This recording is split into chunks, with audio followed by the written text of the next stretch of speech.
Eu vi na abertura da Sara e na fala da nossa presidente da OAB, aqui da Bahia, a questão da democracia, dos riscos democráticos.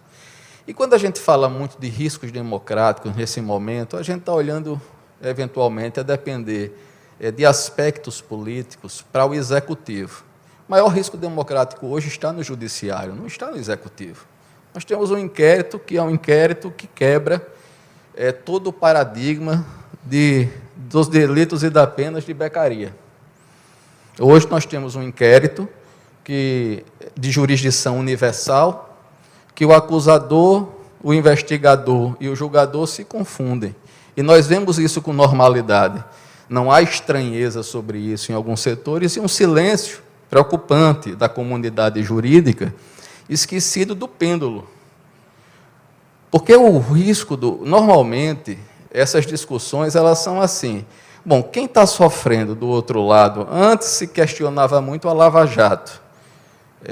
E as questões, por exemplo, relativas ao ex-presidente Lula, sobre aspectos de imparcialidade ou parcialidade. E hoje, críticas muito acerbas ao ex-juiz Sérgio Moro. Hoje nós temos uma reprodução piorada disso no próprio Supremo Tribunal Federal. E não estamos questionando isso. Isso de um lado, ou seja, isso não tem a ver, portanto, com cores políticas. Nós devemos esquecer um pouco as polarizações políticas e ter um olhar dogmático, de direito positivo, sobre a realidade jurídica nossa e nossa democracia. Aí é uma análise madura, e é isso que nos tem faltado. Pouco importa aqui quem é a vítima do momento, ou quem é o acusado do momento. Interessa-nos saber se todas as garantias constitucionais estão sendo, de fato, preservadas. E se elas não estão sendo preservadas, e se numa mesma figura nós temos o acusador, o juiz, a vítima, tem alguma coisa errada. E quando isso vem da Corte Constitucional, já não é mais errada, é uma destruição do próprio sentido, do sentimento constitucional, que eu detesto essa terminologia. O ministro Luiz Fux, de vez em quando, usa. Sentimento constitucional é o nome de um livro, e todo sentimento constitucional é muito ruim, porque os sentimentos passam, mas os princípios constitucionais e as cláusulas pétreas, essas devem ficar. Não é o sentimento, o Volksgasten, o espírito do povo, de memória muito ruim, nos remete ao nazismo, ao fascismo. Então, vejam, isso impacta no direito eleitoral muito, muito. Porque quando nós vemos isso ocorrer, uma falência de valores democráticos, sobretudo advinda da Corte Constitucional, aí nós devemos nos preocupar muito. Observem, Luiz, em 1998, salvo engano, Rafael, o artigo 41A veio à tona. O artigo 41A foi o artigo que instituiu a captação ilícita de sufrágio. A lei é de 97, foi de 98. A 9.504 de 97, em 98 aparece. Quem foi que introduziu o 41A no sistema? Foram instituições como a Ordem dos Advogados do Brasil, CNBB, MST, enfim, vários coletivos, e se dizia que ali seria a salvação da democracia brasileira. O que é que se atacava? Corrupção eleitoral. Eu fui uma das poucas vozes na época que tive a coragem de dizer que o 41A ele era inconstitucional na origem e ele era um grave problema para o sistema, porque, na verdade, ele gerava a entronização do moralismo eleitoral. É você tirar o sistema de garantias eleitorais e colocar em seu lugar um sistema em que a subjetividade na aplicação da sanção prevalece. Tanto pior. Se eu vou e elejo alguém, Antes se dizia, não, mas o processo eleitoral ele é demorado, tem que esperar a coisa julgada, então não pode cassar. Precisamos de um sistema mais célere, em que haja cassação. O 41A, quando veio, as cassações eram imediatas. E baseado em quê? Quais eram as provas que sustentavam a captação do sufrágio? Prova testemunhal. Então, arranjava-se uma testemunha, e eu quero lembrar que um senador e uma deputada federal do Amapá, né, Capiberibe, foram cassados, baseados em duas testemunhas que disseram, eleição de senador, que tiveram a oferta de receber R$22. E houve cassação. O oponente dele, na época, era o ex-presidente José Sarney. O fato é que foram cassados 2 mandatos eletivos dessa forma. E eu apontava que ali surgia o risco de você sair da corrupção eleitoral da compra de voto do eleitor para a corrupção eleitoral da compra da testemunha, né? E, de fato, foi o hábito que se criou. E de tal sorte que as cassações de mandato foram tão naturalizadas que eu dizia que nós estávamos criando a República dos Derrotados. Não precisava ganhar a eleição, precisava ter boas testemunhas fabricadas ou ser amigo do juiz. Isso era terrível. E nós tivemos muita realidade. Havia um livro, se eu não me engano, alguma coisa, Formiga de Pijama, era de um assessor do Jô Soares, um comediante conhecido. Ele publicou um livro e ele tem uma frase que eu gostava muito, que ele dizia, não basta, para ser herói numa guerra, não precisa de atos heróicos, basta ser amigo do jornalista. Então, para ganhar uma eleição naquela época, não precisava ter voto, bastava ter testemunha ou ter alguma relação promíscua. Isso era muito ruim, porque, observem, numa simples decisão monocrática, caíam mandatos. Ora, passamos dessa fase. O Brasil tem umas coisas curiosas. Nós vivemos de modismo nas eleições. Então, tivemos a época da captação ilícita de sufrágio e tal. Aí veio o ficha-limpismo. Porque eu dizia, olha, o 41A está abrindo aqui algo extremamente perigoso para a democracia. E eu fui muito criticado à época, em cada uma das sustentações que fazia. E aí veio o ficha-limpismo. Dizia-se assim, inclusive tem um voto do ministro Aires Brito muito bonito, poeticamente, em que ele diz que o candidato há de ser cândido, né? Há de ser puro, e, por conta disso, há uma presunção constitucional da questão da vida pregressa. E basta que, tire a candura dele, a abertura de um inquérito, que ele já ficaria impedido de concorrer ao mandato eletivo. Isso é tão interessante que alguns promotores tiveram a ideia de tirar o adversário político como? Basta entrar com uma ação. Simples, ou abrir um inquérito, mandar abrir um inquérito. E a candura foi embora. Por sorte, o Supremo Tribunal Federal, por maioria, disse, não, a inelegibilidade é uma sanção, atentem bem, a inelegibilidade é uma sanção prevista no parágrafo 9º do artigo 14, apenas por lei complementar, e não pode. No 41A, inclusive, tinha previsão, a inelegibilidade tinha efeito suspensivo, então, para cassar imediatamente, como a inelegibilidade era uma sanção, novamente, atentem para isso, e ela é uma sanção de fato, a inelegibilidade combinada, cassação do registro, dizia o Tribunal Superior Eleitoral e o Supremo, não seria sanção e seria algo diferente de inelegibilidade. É como se eu chamasse a mesma coisa pelo apelido, para fugir da aplicação do termo, da incidência da norma. E, com isso, se afastou a inconstitucionalidade do 41A e danou-se a cassar todo mundo sem inelegibilidade para a eleição subsequente. Quando veio a ficha limpa, aconteceu mais ou menos como está acontecendo com essa PEC. Agora, essa PEC ninguém vota contra com medo do resultado da eleição. A ficha limpa foi a mesma coisa. A lei era ruim, mal redigida, maluca. E o que é que se dizia? Não, olha, a gente passa que o Supremo derruba. Lei do engano. Passou do jeito que foi, ficou uma lei torta, mal redigida, com sanções excessivas, ninguém questionou, e o Supremo, para o deleite dele próprio, e muito ruim para a democracia, liberou geral a lei da ficha limpa, moral da história. Sanção de inelegibilidade por 8 anos, a criação hermenêutica de uma inelegibilidade processual, que não está clara na lei, que gera uma inelegibilidade ad eterno, porque enquanto dura o recurso de órgão colégio contra a decisão de órgão colegiado, você está inelegível. Então, é uma inelegibilidade em que o ônus do tempo é de quem está exercitando o seu direito de defesa, em qualquer, não na esfera eleitoral, inclusive, seja ela penal, seja civil, de improbidade.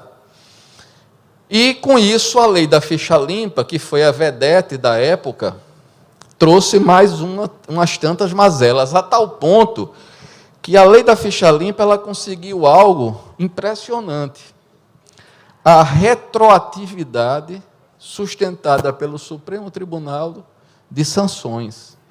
É mais ou menos como se eu passasse numa rua que não tinha sinal de trânsito, meses depois colocaram um sinal e uma placa de proibido e me aplicasse uma multa por ter passado 15 dias antes na rua, em sentido impróprio, ao que modificado tempos depois. Foi o que foi feito a ficha limpa, só que o tempo depois, 8 anos para trás, passando por cima de coisa julgada. Então, foi desrespeito à coisa julgada, ato jurídico perfeito, e aí, mais uma vez, o jogo retórico. O jogo retórico. Não, isso não é retroatividade, isso é retrospectividade. E com isso, inelegibilidade não é sanção. Deve ser algum presente que algum grego mandou. Algum grego mandou, mas não é sanção. Olha, é um presente que você vai ficar 8 anos expurgado da vida política. Então, com essa lógica, se deu por constitucional, foram aplicadas sanções excessivas. Eu, no meu livro, em 2010, quando falei sobre inelegibilidade processual, apontei para a necessidade, inclusive, de se pensar a detração, a subtração do prazo. Com base nessa tese minha, entraram com uma ação direta de inconstitucionalidade, e o Supremo, o ministro Cássio, concedeu uma liminar, mas o Supremo entendeu que essa matéria já estava decidida lá atrás. E o fato é que se manteve, portanto, essa interpretação esdrúxula. Mas eu quero mostrar, então, com isso, sobre a nossa democracia estar em risco, é que nós vivemos o tempo todo com a destruição da legitimidade dos mandatos eletivos, que foram perdendo o seu vício quando o eleitor vai à urna, escolhe e no dia seguinte deixou de ser. E aí nós vamos chegar já na eleição presidencial. Bom, eu disse a vocês que nós vivemos, então, de moda. Agora, qual é a moda do momento? Nós passamos a solução da compra de voto, nós passamos o ficha limpismo, agora nós estamos na era da fake news.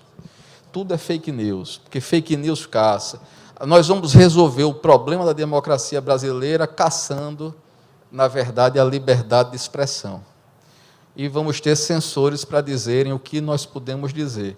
Como se só um lado falasse, como se numa democracia todos não tivessem o mesmo espaço de fala. Podemos não gostar do que determinado lado fala, mas é bom que ele fale e se exponha. Mas nós queremos aqui ter censores para dizer quem pode falar, o que pode falar, como pode falar. A questão é saber quem arbitra e com base em quê. Ora, quem já leu 1984 vai compreender bem onde isso termina. Né? Vai terminar no Big Brother, que não é o da Globo. Né? Termina numa ditadura chinesa, numa lógica em que aqui temos uma área de direito digital, que a OAB tem, e no direito digital, quem vai olhar o que está acontecendo no mundo, tem uma... Como é o nome daquela que fala na Amazon, que você fala e ela reproduz? Alexa. Aí a Microsoft resolveu, com inteligência artificial, criar a Alexia dela, com outro nome, e para ela aprender rápido, já dialogar, abriu uma conta de Twitter, né, para a inteligência artificial conversar com todos, né, aprender a linguagem.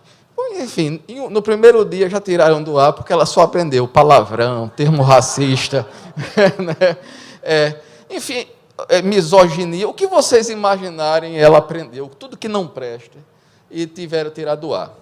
No entanto, o mesmo teste foi feito na China, e ela aprendeu um bocado de coisa boa. Por quê? Porque na China a linguagem é controlada. No mercado das ideias, a China, digamos assim, a liberdade de expressão é muito cara, rara, e não existe, a bem da verdade, a não ser por via transversa. Nas democracias, você vai ter, sim, um mercado de ideias que não é o melhor dos mundos, nem o mais agradável, é às vezes sufocante. E como é que se resolve isso nas democracias? Se resolve com o que já é a realidade, com as bolhas, as caixas de ressonância. Eu gosto de conversar com o Rafael, gosto de conversar com o Luiz, gosto de conversar com a Sara, a gente está aqui no mesmo grupo de WhatsApp, batendo papo, falando mal do mesmo candidato, né, ou de outros, e trocando as mesmas ideias. O Rafael começa a dizer coisas que eu não gosto. Se o grupo todo gostar, eu saio. Se não gostar, eu tiro o Rafael. E, democraticamente. Né? Então, esse cara começa a ficar chato, pronto, é logo expurgado. É assim que funciona. E os algoritmos, inclusive, fazem isso também. Quando você está olhando algum tema lá, você, por exemplo, resolveu comprar um biquíni para sua esposa. Aí você, no Facebook, entrou lá numa propagandinha de biquíni.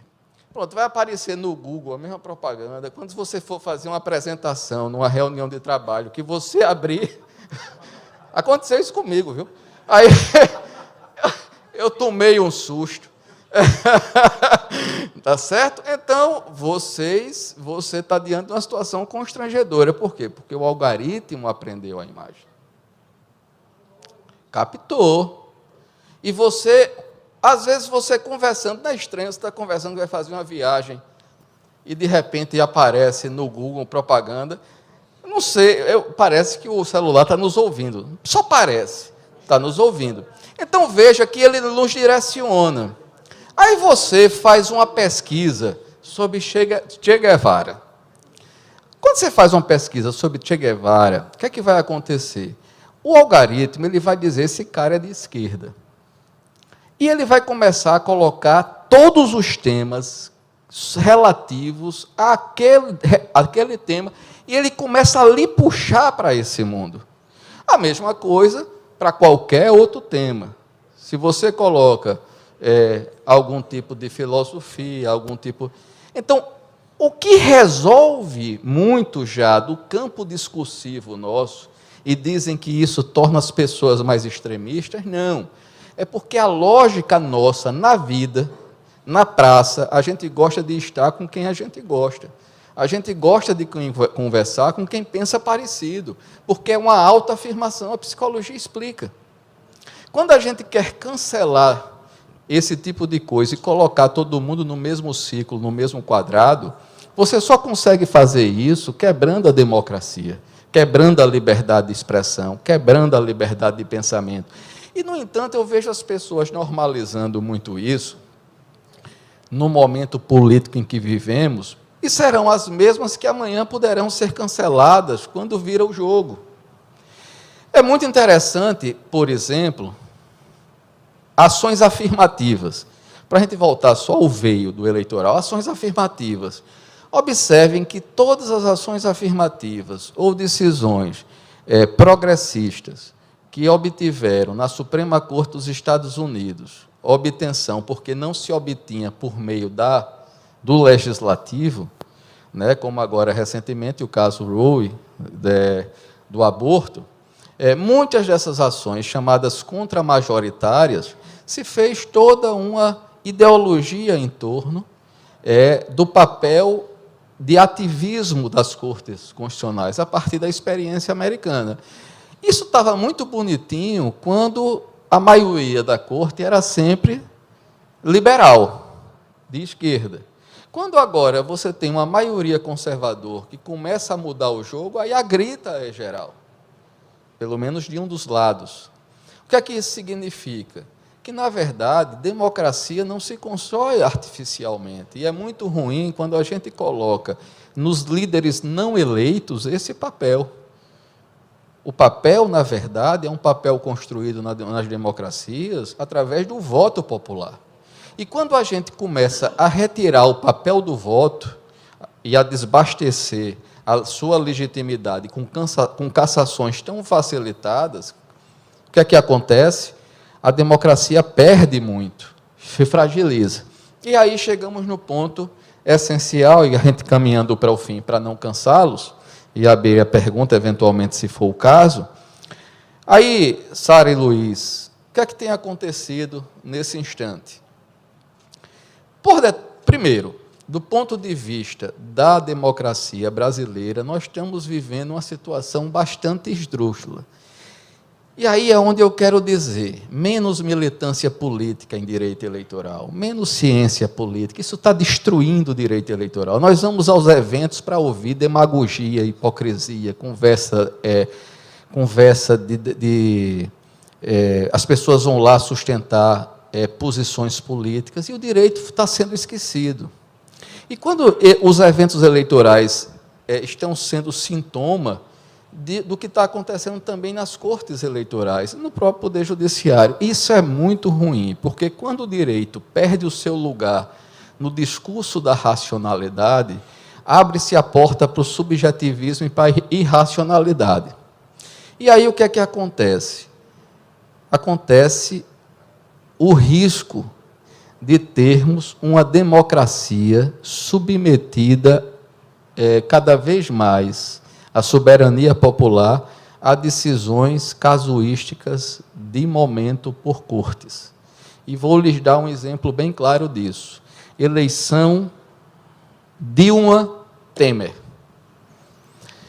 Presidente Dilma Rousseff sofre, logo depois de eleita, uma ação de impugnação de mandato eletivo e ainda ações judiciais eleitorais. Motivo, falava-se sobre a questão de aspectos do Petrolão e com repercussões, e questões de gráficas, lavagem de dinheiro, etc. e tal, e com base nisso o PSDB entrou com essas ações. Essa eleição, depois de eleita, presidente Dilma Rousseff, chapa Dilma Temer, ficaram ambos os 4 anos, excluído o período de impeachment, mas vamos colocar, então, a continuidade da chapa. Os 4 anos submetido a essas ações, com uma espada na cabeça. Foi a primeira vez que a Justiça Eleitoral recebeu esse tipo de ação contra a chapa presidencial, com risco efetivo de cassação. Lembrem vocês que o ministro... Sim, e aí um detalhe, Luiz, você falou sobre matéria processual. Essas ações eleitorais têm causa de pedir própria, têm prazos decadenciais, preclusivos. E aí o que foi que houve? A ação proposta, no meio começaram a trazer fatos novos, absolutamente estranhos, alguns inclusive posteriores à própria ação. E a ação foi adensando. E, de repente, a causa de pedir já não era mais aquela. Ou, por outra, no termo abuso de poder, tudo cabia. E aí começaram a trazer fatos e provas, e fatos e provas, e era uma ação a não ter fim. Quem se recorda do julgamento, do longo voto do ministro Herman Benjamin, em um bem fundamentado voto, mas aquilo ali, a rigor, já não era mais a ação eleitoral originária. E o mesmo aconteceu com a eleição, a chapa Bolsonaro-Mourão. Portanto, isso não tem ideologia. A eleição, tão logo Jair Bolsonaro foi eleito, o PT e outros partidos ingressaram também com ações eleitorais, inclusive baseado, vejam bem, em disparos de WhatsApp, como se o WhatsApp gerasse vitória eleitoral, e como se houvesse disparo. Nós que fazemos eleição, sabemos como se faz eleição e sabemos que isso não se sustenta.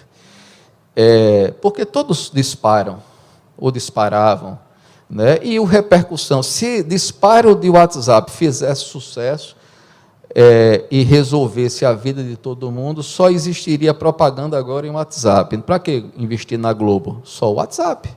Casas Bahia, WhatsApp. Eu ia vender geladeira só por WhatsApp. Isso não funciona, tem um limite, porque, na verdade, não é o disparo do WhatsApp, é esse diálogo aqui.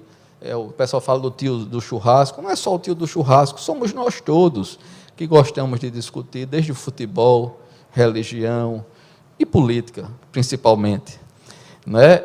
Bom, e o segundo? Não, uma página do Facebook que foi retirada do ar, uma página do Facebook, que ninguém aqui sabe nem que as páginas existem, influência zero. E durante todo... Aí depois veio o tal decreto, ou inquérito de fake news. Daqui a pouco, esses fatos e esse inquérito, bem posterior à eleição, começam os fatos a virem. Fizeram até uma perícia e uma investigação aqui na Bahia sobre essas questões que já não são, portanto, já não eram originárias. Qual o limite de cognição? Qual o limite da causa de pedir? Quais os fatos que podem ser... Eu posso inovar? A democracia brasileira pode ficar 4 anos, um presidente da República submetido a um tribunal, a uma ação eleitoral? Cabe, de fato, ações de cassação a mandato eletivo de chapa presidencial? Aí vem a minha afirmação, isso é uma aberração no Brasil. Não cabe, sustento eu, cassação de presidente da República em matéria eleitoral, por abuso de poder algum, por uma razão simples, não é porque sejam deuses, não, é por uma razão, não existe abuso de poder em um colégio eleitoral de mais de 140 milhões de pessoas. Não existe abuso de poder do mundo que possa influenciar a eleição como um todo e o resultado eleitoral. É o que eu chamei de rarefeitação dos efeitos do abuso. São rarefeitos. Uma coisa é você ter uma eleição de vereador, de prefeito, em que é mais palpável o efeito do abuso. Mas numa eleição presidencial, com a multifacetada características de regiões, cultura, religião, espectro ideológico, extrato social, extrato econômico, é impossível haver um tipo de conduta tal que interfira de modo decisivo. Você tem interferências aqui e ali, absolutamente normais, mas são absorvidas, rarefeitas. E mais, não entendo caber à justiça eleitoral em eleição presidencial, notem bem, não existe a possibilidade, penso eu, e era um parecer que eu iria dar à época ao ex-presidente Temer. Eu tive uma conversa, na verdade, haviam 2 conversas, uma primeira com a presidenta Dilma, através do assessor dela, do Gilles, eu posso dizer aqui, não é segredo. Na época em que se discutia esse tema, e depois com o próprio Temer, em que esse assunto foi discutido, e eu dizia, não cabe cassação presidencial, porque, diferentemente de uma eleição de governador, em primeiro lugar, não existe previsão no ordenamento jurídico. A única previsão de perda de mandato é impeachment, é política. Segundo, quando nós discutimos cassação, essa rarefeitação dos efeitos descaracteriza qualquer abuso. E o que sobra? Soberania popular. Quando eu caço um presidente da República, não é como eu caço um governador. Eu estou caçando alguém que lidera uma autonomia. Caçar um presidente é caçar quem comanda a soberania. As consequências políticas de uma imaginem vocês, um Brasil virar uma espécie de município do interior que assume o presidente da Câmara. Veja que é um cenário que, se a gente for olhar do ponto de vista político, econômico, é catastrófico. Isso vira uma republiqueta das bananas. E você vai explicar, olha, eu cacei um presidente da República porque ele disparou o WhatsApp. Como é que você explica isso? É só mesmo, às vezes, uma cegueira política que nós estamos vivendo que impede a gente voltar para a racionalidade jurídica e de autocontenção do próprio Poder Judiciário. Temos aqui uma discussão muito séria. O presidente Lula, candidato a presidente da República, há pouco, alertou para esses excessos. O atual presidente da República também alerta. E esses excessos se sustentam no pêndulo da polarização. No final, o que dá em Chico, dará em Francisco amanhã. A gente precisa, na verdade, para encerrar, ter uma prudência. E essa prudência, ela se manifesta em várias questões. Por exemplo, as questões de gênero. É legítimo discutir um regime de cotas para os sexos ou para os gêneros? Legítimo. É legítimo que isso esteja positivado? Legítimo. É legítimo que existam remédios jurídicos para proteger esse direito ou esse marco legal? Legítimo. É legítimo eu fazer isso a qualquer custo, sem lei, sem nada? É um absurdo. Porque quebram as garantias. E vocês estão me perguntando, mas como assim? Vejam, nosso presidente emérito da OAB, Luiz Viana, fez uma exposição agora sobre as ações eleitorais. Todas elas são típicas. Aí nós temos o seguinte, de repente, não mais que de repente, eu quero que o abuso de poder religioso seja criado. A Constituição exige lei complementar. Vem uma jurisprudência tentou-se lá atrás criar a figura do abuso de poder religioso como uma espécie de abuso de poder econômico, de abuso de poder de autoridade. E eu pergunto se um obreiro ou um coroinha faz parte dessa autoridade, né? Porque como é que o padre ou o pastor viraram autoridades para fins da Constituição? Então, observe a forçação de barra. Era um absurdo, caiu. Aí vem a segunda, as questões de gênero. Cabe ação de investigação judicial eleitoral em que caso? Diz a lei. Abuso de poder político, abuso de poder econômico, uso indevido dos meios de comunicação social. 3 pontos. Além disso, as tais representações que se valem do artigo 22 da AIGE, estão lá, conduta vedada, captação de sufrágio e aquelas hipóteses. Onde é que está a fraude? Na AIME. Como é que está aplicando a AIGE? Onde entrou a discussão de gênero, de observância? Na AIGE. Como é que os tribunais hoje discutem um tema que não pode ser discutido porque o direito positivo não prevê? Então, essa criatividade, em função de determinadas pautas, eu posso substituir, eu posso enviesar o ordenamento, dobrar o ordenamento? Não. Isso quebra a segurança jurídica. Esse tema é relevante, o ordenamento jurídico protege. Qual é a ação própria? A ação de impugnação de mandato eletivo por fraude. Ou na impugnação de registro de candidatura, se demonstrado naquela oportunidade. E vocês vão observar que desde 1996, na primeira edição, no Direito Processual Eleitoral, eu sou o único autor contra toda a jurisprudência e mantenho a mesma posição, ou seja, estar sozinho não é estar errado, mantenho a mesma posição que a ação de impugnação de registro de candidatura não é de cognição sumária. Onde está isso na lei?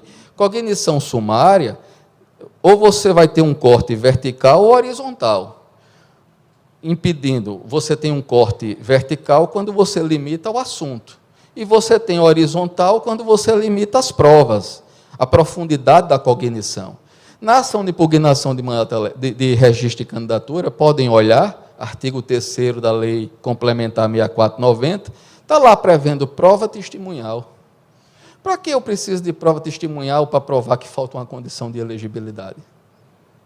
Basta não ter aquela documentação apresentada. É porque a ação de impugnação de registro de candidatura, ela, por uma comodidade, foi que o TSE fez. Não, isso aqui tem que limitar o tempo dela, porque vai atrapalhar as urnas eletrônicas.